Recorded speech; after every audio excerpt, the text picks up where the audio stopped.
Hey guys, welcome to study with Sunil. देखिए दोस्तों, आज है 30 जुलाई और बात करेंगे 30 जुलाई 2020 के बारे में, जो करंट अफेयर्स हैं उसके बारे में, और साथ ही अपन हिंदी और पर्यावरण अध्ययन से रिलेटेड कुछ मोस्ट इंपॉर्टेंट क्वेश्चन आंसर के बारे में बात करेंगे। तो देखिए, आज का सेशन अपन शुरू करते हैं। पहला क्वेश्चन आपको दे रखा है कि अभी हाल ही में किस केंद्रीय मंत्री ने paperless national transit pass system की प्रायोगिक शुरुआत की है? अमित शाह ने, प्रकाश जावड़ेकर ने, निर्मला सीतारमण ने या नरेंद्र सिंह तोमर ने? कौन सा वो केंद्रीय मंत्री है जिसने paperless national transit pass system की प्रायोगिक शुरुआत की है? तो इसका आंसर होगा प्रकाश जावड़ेकर के द्वारा इसकी शुरुआत की गई है। नेक्स्ट क्वेश्चन आपको दे रखा है, हाल ही में बेंजामिन उनका निधन हो चुका है, वह कौन से देश के पूर्व राष्ट्रपति थे? साइप्रस, सीरिया, तंजानिया और ताइवान। तो देखिए, तंजानिया क्या होगा इस क्वेश्चन का करेक्ट आंसर होगा। अगला क्वेश्चन आपको दे रखा है, अभी हाल ही में भारतीय रिजर्व बैंक ने किस देश को $400 मिलियन की मुद्रा स्वेप सुविधा प्रदान करने के लिए एक समझौते के ऊपर हस्ताक्षर किए हैं? भारतीय रिजर्व बैंक ने कौन से देश को $400 मिलियन की मुद्रा स्वेप सुविधा प्रदान करने के लिए? श्रीलंका, बांग्लादेश, भूटान या फिर नेपाल? तो इसका आंसर होगा श्रीलंका। अगला क्वेश्चन आपको देगा, खेलो इंडिया यूथ गेम्स के चौथे संस्करण की मेजबानी किस राज्य द्वारा की जाएगी? खेलो इंडिया यूथ गेम्स के चौथे संस्करण की मेजबानी कौन से राज्य के द्वारा की जाएगी? असम, ओडिशा, हरियाणा या महाराष्ट्र? तो इसका आंसर होगा हरियाणा।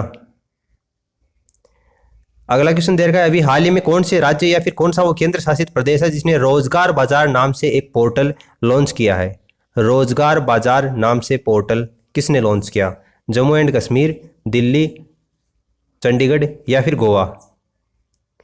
तो नई दिल्ली क्या होगा इसका करेक्ट आंसर होगा।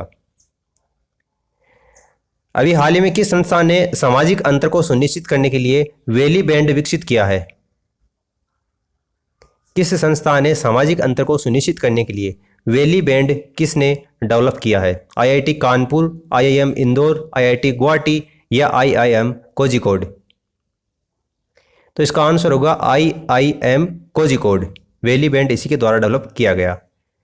अगला क्वेश्चन दे रखा है, अभी हाल ही में कोविड-19 जो महामारी है उसके दौरान फ्रंट लाइन के ऊपर सेवा देने वाले नर्सों के लिए सिंगापुर में राष्ट्रपति पुरस्कार से किसको सम्मानित किया गया? कला नारायणसामी, अनीता चौधरी, नम्रता अग्रवाल या फ्रेया ठकराल? तो किसको सम्मानित किया गया है? कला नारायणसामी को सम्मानित किया गया। अभी हाल ही में किस आईआईटी ने 1 घंटे के भीतर कोविड-19 संक्रमण का पता लगाने के लिए तेजी से नैदानिक उपकरण डेवलप किया है? कौन सा वो आईआईटी संस्थान है जिसने 1 घंटे के भीतर कोविड-19 संक्रमण का पता लगाने का दावा करती है? IIT Delhi, IIT Dhanbad, IIT Bombay या फिर आईआईटी खड़गपुर? तो इसका आंसर होगा आईआईटी खड़गपुर। ब्रिटेन स्थित एक कंपैरेटिव की एक वार्षिक रिपोर्ट के अनुसार किस भारतीय शहर को विश्व के शीर्ष 20 सर्वेक्षण शहरों में 16वां स्थान प्राप्त हुआ है? विश्व के 20 सर्वेक्षण शहरों में से 16वां स्थान मिला है। कौन सा भारत का वो शहर है? बेंगलुरु, हैदराबाद, चेन्नई या फिर मुंबई? तो इसका आंसर होगा हैदराबाद। कारगिल जो विजय दिवस है वो हर साल कौन सी तारीख को मनाया जाता है? 21 जुलाई, 23 जुलाई, 28 जुलाई या फिर 26 जुलाई? कारगिल विजय दिवस। तो मैंने आपको जो 27 जुलाई को वीडियो प्रोवाइड करवाया था उसमें भी बताया था कि जो कारगिल विजय दिवस है वो कब मनाया जाता है? 26 जुलाई क्या होगा इस क्वेश्चन का करेक्ट आंसर होगा। नेक्स्ट क्वेश्चन दे रखा है, निम्न में से किस कार निर्माता कंपनी को वित्त वर्ष 2020-21 की पहली तिमाही में कंपनी को 250 करोड़ रुपए का घाटा हुआ है? कौन सी वो कार निर्माता कंपनी है? तो इसका आंसर होगा मारुति सुजुकी। फ्लिपकार्ट ने किस नाम से ग्राहकों तक 90 मिनट में अपना सामान पहुंचाने के लिए एक सर्विस लॉन्च की है? फ्लिपकार्ट के द्वारा कौन से नाम से यह सर्विस शुरू की गई है ग्राहकों तक 90 मिनट में अपना सामान पहुंचाने के लिए? तो देखिए, इसका आंसर होगा फ्लिपकार्ट क्विक नाम से यह सर्विस शुरू की गई है। घरेलू क्रिकेट के कौन सा वो दिग्गज ऑलराउंडर खिलाड़ी है जिसने 40 साल की उम्र में क्रिकेट से संन्यास लेने की घोषणा कर दी? घरेलू क्रिकेट के वो दिग्गज ऑलराउंडर खिलाड़ी 40 साल की उम्र में क्रिकेट से संन्यास लेने की घोषणा कर दी है। तो इसका आंसर होगा रजत भाटिया। उड़िया एक्ट्रेस जिनका नाम है दीपा साहू, इनका अभी हाल ही में कितने वर्ष की उम्र में निधन हो चुका है? दीपा साहू, उड़िया एक्ट्रेस। तो देखिए 35 वर्ष की आयु में इनका निधन हो चुका है। भारतीय मूल के प्रीतम सिंह सिंगापुर की संसद में कौन से नंबर के नेता प्रतिपक्ष बन गए हैं? भारतीय मूल के हैं प्रीतम सिंह इनका नाम है, नाम इनका आप ध्यान में रखना।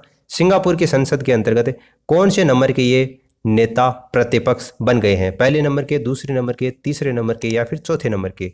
तो पहले नंबर के ये प्रतिपक्ष नेता बन गए हैं। बिक्री के मामले में लाइफ बॉय और गोदरेज को पीछे छोड़कर कौन सा वो साबुन है जो कि भारत में सबसे ज्यादा बिकने वाला साबुन बन चुका है? बिक्री के मामले में लाइफ बॉय और गोदरेज को पीछे छोड़कर नंबर 1 पर सबसे ज्यादा बिकने वाला साबुन कौन सा है? लक्स, डव, पियर्स या फिर डेटॉल?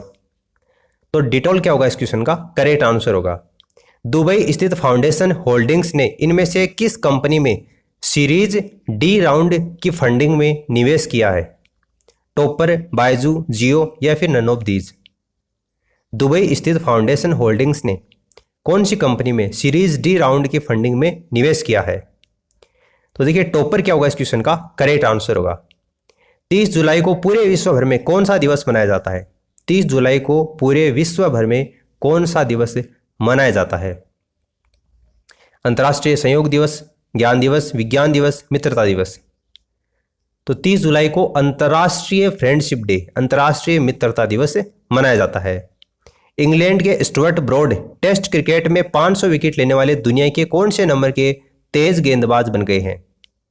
इंग्लैंड के हैं स्टुअर्ट ब्रॉड, शायद आप सभी ने इनका नाम सुना होगा अगर आप क्रिकेट प्रेमी हैं तो टेस्ट क्रिकेट में 500 विकेट लेने वाले दुनिया के कौन से नंबर के तेज गेंदबाज बन चुके हैं, जिनको सचिन तेंदुलकर और युवराज सिंह के द्वारा भी कॉन्ग्रेचुलेट किया गया है और इन्होंने 140वें टेस्ट मैच के अंतर्गत ये उपलब्धि हासिल की है। नाम इनका है स्टुअर्ट ब्रॉड और कौन से नंबर के ये बने हैं? चौथे नंबर के बने हैं। ऑप्शन सी क्या होगा इसका करेक्ट आंसर होगा। निम्न में से किस देश के पूर्व प्रधानमंत्री जिनका नाम है नजीब रज्जाक वो भ्रष्टाचार के 7 मामलों में दोषी पाए गए हैं? 7 मामलों में टोटल वो दोषी पाए गए हैं। 3-3 मामले वो मनी लॉन्ड्रिंग से उनसे जुड़े हुए हैं और उनको 10-10 साल की जेल की सजा भी सुनाई गई है और 368 करोड़ रुपए का जुर्माना भी उनके ऊपर लगाया गया है। पिछले कुछ महीनों से आप देख रहे होंगे कि मलेशिया के साथ में अपने टाइज हैं वो काफ़ी ज़्यादा खराब चल रहे हैं। इसके पीछे रीज़न ये है कि यूएन के अंतर्गत मलेशिया बार बार पाकिस्तान के समर्थन में आवाज़ उठा रहा था, जिसके कारण इंडिया के साथ में मलेशिया के जो संबंध है वो काफ़ी ज़्यादा खराब हो गए थे। तो अब इनके प्रधानमंत्री को दोषी ठहराते हुए 10-10 साल की जेल की सज़ा हुई है, 368 करोड़ रुपए का जुर्माना लगा है। इसके कारण इनकी जो इमेज है वो पूरी कंट्री में काफ़ी नीचे हो गई है। तो अब आने वाले प्रधानमंत्री के साथ में हो सकता है कि इंडिया के जो संबंध है वो फिर से अच्छे बने, तो ये इंडिया के लिए एक गुड साइन है देखा जाए तो मलेशिया क्या होगा इस क्वेश्चन का करेक्ट आंसर होगा। अब देखिए अपन बात करते हैं कुछ ज्योग्राफी और हिंदी से रिलेटेड क्वेश्चन आंसर के बारे में। तो आपको दे रखा है एगमार्ग, ये एगमार्ग नाम का चिन्ह आप सभी ने देखा होगा, ये क्या है ये आपको बताना है। अंडा उत्पादन हेतु एक सरकारी समिति है या फिर कृषकों की एक सहकारी समिति है, अंडों की एक विनियमित मंडी है या गुणवत्ता गारंटी की मोहर है? तो आप सभी को पता होगा ये क्या है, गुणवत्ता गारंटी की मोहर है। ऑप्शन डी इसका आंसर होगा। हरित क्रांति से अभिप्राय, हरित क्रांति से क्या अभिप्राय है? हरी खाद का प्रयोग करना, अधिक फसल उगाना या उच्च उत्पाद वैरायटी प्रोग्राम या हरी वनस्पति? तो हरित क्रांति उसका अभिप्राय क्या है? उच्च उत्पाद वैरायटी प्रोग्राम। ऑप्शन सी इसका आंसर होगा। निम्नलिखित फसल में से किसे हरित क्रांति का सर्वाधिक लाभ उत्पादन और उत्पादकता दोनों में हुआ है? हरित क्रांति का कौन सी फसल को? ज्वार, मक्का, चावल या फिर गेहूं? तो वैसी बात है आप सबको पता होगा गेहूं क्या होगा इस क्वेश्चन का करेक्ट आंसर होगा, चावल नहीं होगा। स्वतंत्रता प्राप्ति के बाद में भारत में सर्वाधिक प्रगति की है? स्वतंत्रता प्राप्ति के बाद में भारत में सर्वाधिक प्रगति किसमें की है? चावल के उत्पादन में, दालों के उत्पादन में, पटसन के उत्पादन में या फिर गेहूं के उत्पादन में? तो स्वतंत्रता प्राप्ति के बाद में गेहूं के उत्पादन में सर्वाधिक ज्यादा वृद्धि दर्ज की है।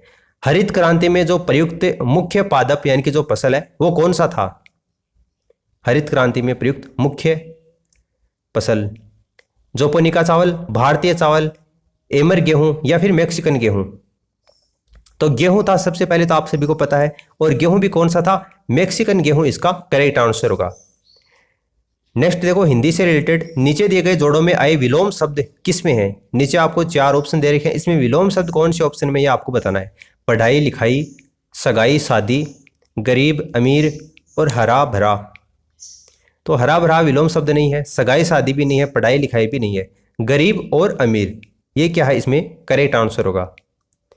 इनमें से कौन से विकल्प में एक जातीय युग्म आते हैं। एक जाति के शब्द युग्म आते हैं कौन से विकल्प में। रहन सहन, सुबह शाम, इधर उधर, लाभ हानि।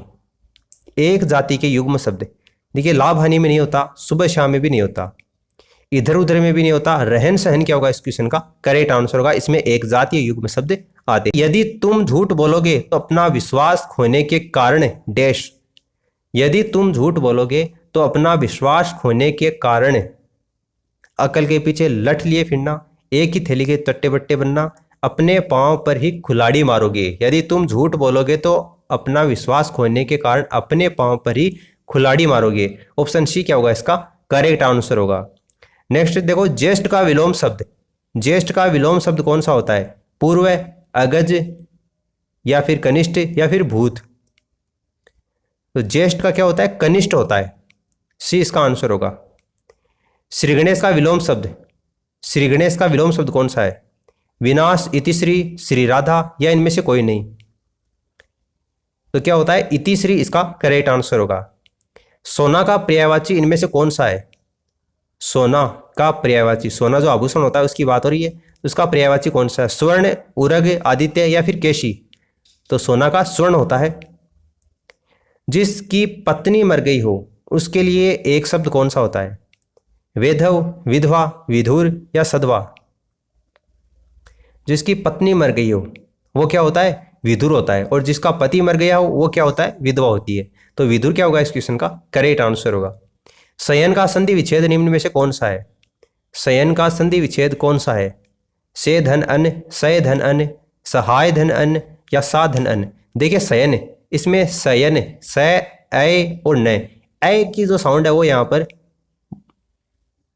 बोल रही है ऐ, तो ऐ आय और औ आव ये कौन सी संधि के अंतर्गत होते हैं। स्वर संधि का एक भेद है अयादि संधि, उसके अंतर्गत ये होते हैं। तो इसमें से धन अन्न क्या होगा इस क्वेश्चन का करेक्ट आंसर होगा ऑप्शन फर्स्ट। बहिष्कार का विलोम शब्द कौन सा है। बहिष्कार, स्वीकार, स्वीकार, बहिष्कृत या स्वीकृत। देखो ये तो गलत है लिखने का तरीका ही। बहिष्कार का आपको पूछा है इसलिए बहिष्कृत नहीं हो सकता। स्वीकार क्या होगा इस क्वेश्चन का करेक्ट आंसर होगा। बद उपसर्ग से बना शब्द इनमें से कौन सा है। बद उपसर्ग से बना शब्द इनमें से कौन सा है। बर्खास्त, बदसलूक, बर्दाश्त या नीरख। अब बद उपसर्ग से बनाया तो नीरख तो हो ही नहीं सकता। बर्खास्त में बर आ रहा है और बर्दाश्त में भी ब र आ रहा है, बद सलूक में ब द है और बद उपसर्ग आपको पूछा है, तो बद सलूक क्या होगा इस क्वेश्चन का करेक्ट आंसर हो जाएगा। तो उम्मीद करता हूं कि आपको इस वीडियो से कुछ न कुछ नया ही जानने को मिला होगा। And this is the complete analysis of the video. Video अच्छा लगा तो लाइक करने के साथ साथ में अपने दोस्तों के साथ में शेयर कर देना ताकि उनको भी अपनी स्टडी के अंतर्गत बेनिफिट मिल सके। And for the time being this is the end of the video. Thanks for listening as always. God bless you all.